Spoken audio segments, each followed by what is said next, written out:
दो मामले हैं। पहले मैं बात करूंगा एक हाउस थेफ्ट के केस की। ये इनफैक्ट हाउस थेफ्ट नहीं है, बर्गलरी थी। हमें लगा था कि सर्वेंट थेफ्ट है। 25 अप्रैल 2025 को 26 अप्रैल को शाम को गौरव धिंगरा, जो कि कोहाट एनक्लेव के रहने वाले हैं, उनके घर में चोरी हुई थी, जिसकी वैल्यू लगभग 40 से 50 लाख के बीच में अंदाजा उन्होंने बताया था। इसमें कैश कम था, ज्वेलरी ज्यादा थी। और पुलिस जब मौके पर पहुंची तो पाया कि सोनू नाम का जो उनका नया सर्वेंट आया था वो गायब है।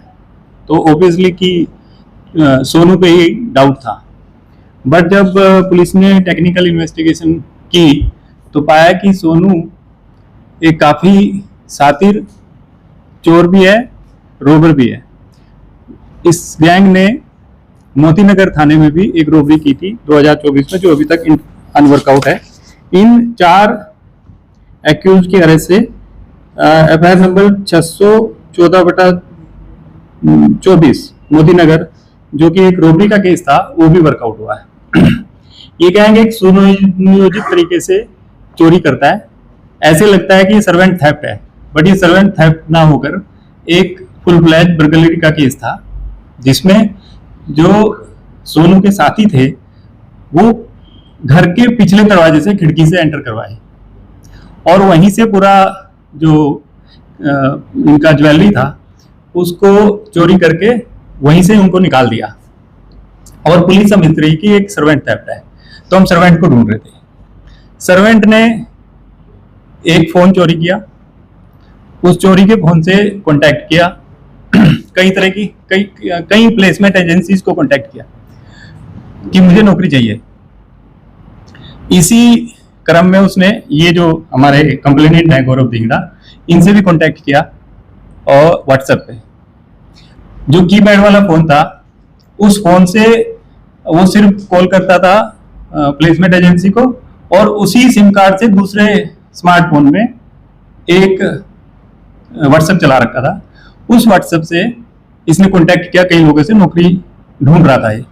तो गौरव धिंगरा को अपने घर में डस्टिंग के लिए एक सर्वेंट चाहिए था, तो उन्होंने इसको रख लिया और इसने फिर ये प्लान करके अपने गैंग के साथ मिलकर फुल फ्लैज एक कॉन्स्पिरेसी करके इस चोरी को अंजाम दिया, जिसमें 4 आरोपी अरेस्ट हुए हैं।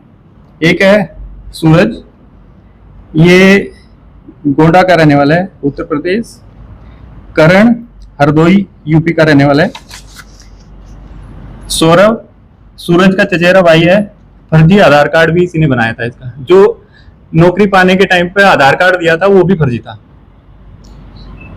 और चौथा है प्रमोद कुमार, जो कि एक ज्वेलर है, उसके यहाँ से रिकवरी हुई है।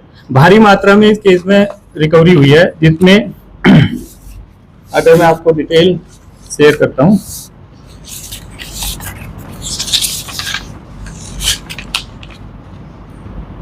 ब्रेसलेट, पर्ल के, वो डायमंड के ज्वेलरी, और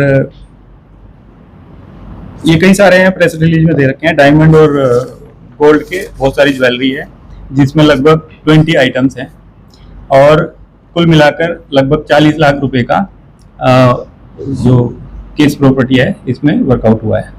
इसी इनकी इंटेरोगेशन में एक और बात पता चली है कि ये अपनी आइडेंटिटी छुपाने के लिए फर्जी डॉक्यूमेंट बनाते हैं, फिर नौकरी पाते हैं और चोरी का फोन इस्तेमाल करते हैं, जिससे पुलिस इनको ट्रैक ना कर सके।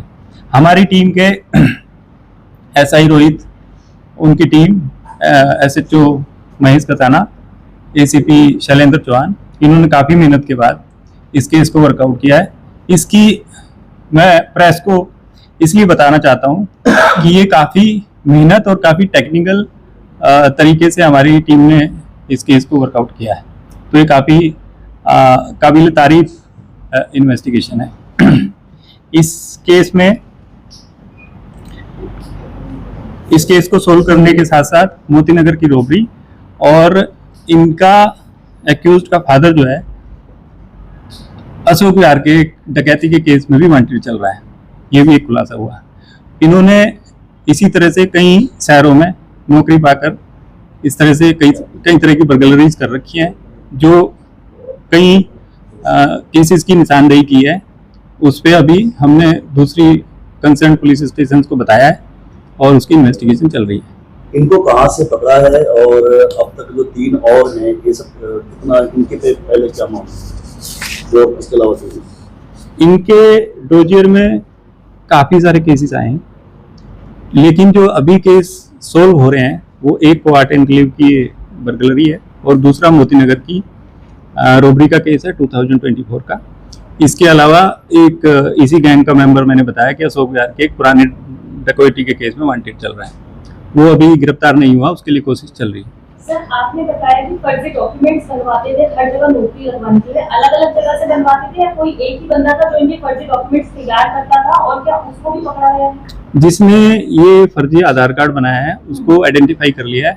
हर बार जब ये नया एक टारगेट लेते थे तो एक नया आधार कार्ड बनाते हैं, उसी आधार कार्ड के आधार पे नौकरी पाते हैं, जैसे सर्वेंट वेरिफिकेशन होता है, और फोन चुराते हैं जिससे कि इनको ट्रैक करना मुश्किल हो जाए। सर, ये प्लेसमेंट एजेंसी के लोग भी नहीं रहते क्या कुछ?